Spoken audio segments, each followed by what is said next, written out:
funding be just redirected so that it's now the State Department? Might then he said, in which case it would make Marco Rubio the most powerful Secretary of State in history, because of the international reach that it would give him. Just reading. This is a good section. This is the presidency book, Conscience of the Nation.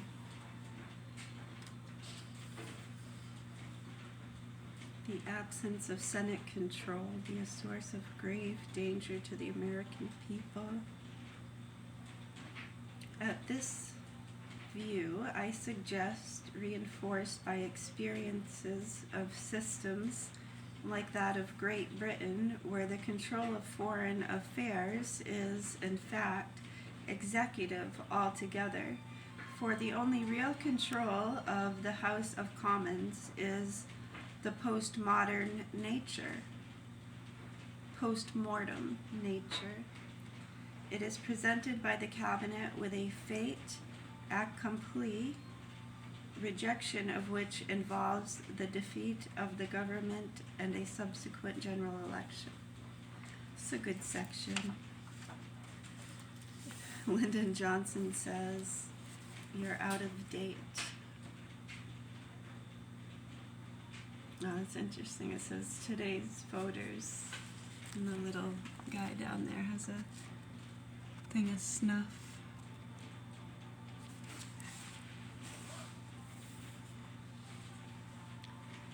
The sudden death of FDR in 45, John F. Kennedy in 63, and the illnesses suffered by Eisenhower and Lyndon Johnson have directed attention to the related problems of presidential succession and disability. President suffers nervous breakdown, tour canceled, speeding back to Washington for a needed rest. Steel strike weakens, British railwaymen walk out. This is September 1955. President Eisenhower suffered a coronary occlusion. A month later, he was well enough to pose for photographers. His shirt says, "Much better, thanks."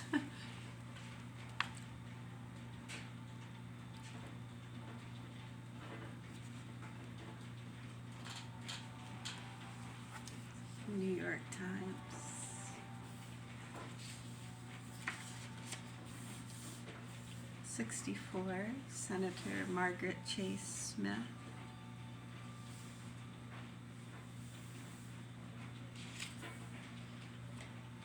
The fluidity of the situation has simulated some speculation and fiction. Eugene Burdick's novel, The 480, published in 1964, has its hero a tough, capable American engineer, vaguely reminiscent of the young Hoover, who becomes a presidential candidate. His beautiful Eurasian wife, who was interned by the Japanese during the war, survived imprisonment only by prostituting herself to the camp guards.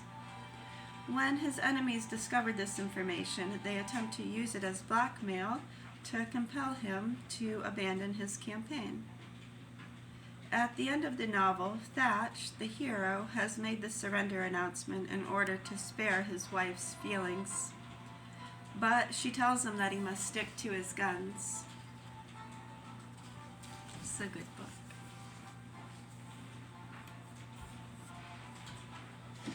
Yeah, we're gonna make a shake. Do a quick one from one of the encyclopedias, sure.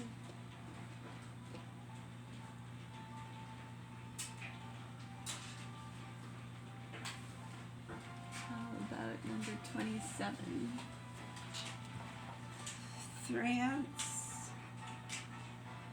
Dance to Venial Sin. Number 27. Do a quick one from there.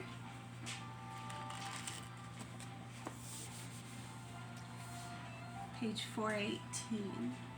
Union of Soviet Socialist Republics, Gregorians,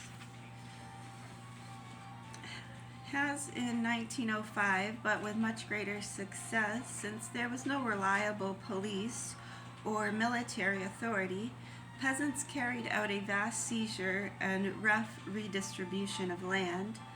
The general dissolution was accelerated as non-Russian nationalists of the empire, notably the Finns, Ukrainians, and Gregorians, showed separatist tendencies and began to organize independent or autonomous local administrations.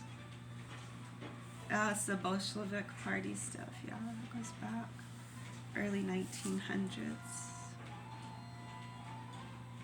A famine, especially severe in the valley of the Volga, took millions of lives, 1921 to 22.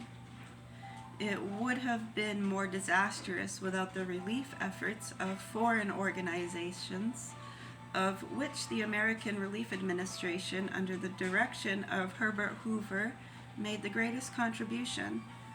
The economy recovered thereafter, and the new regiment survived the death of Lenin in 1924 without visible weakening of its authority. That's interesting stuff too.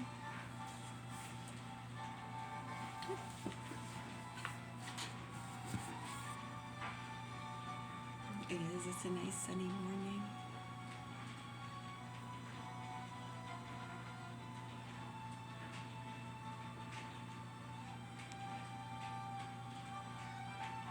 Yeah, we're gonna do blueberries and cranberries.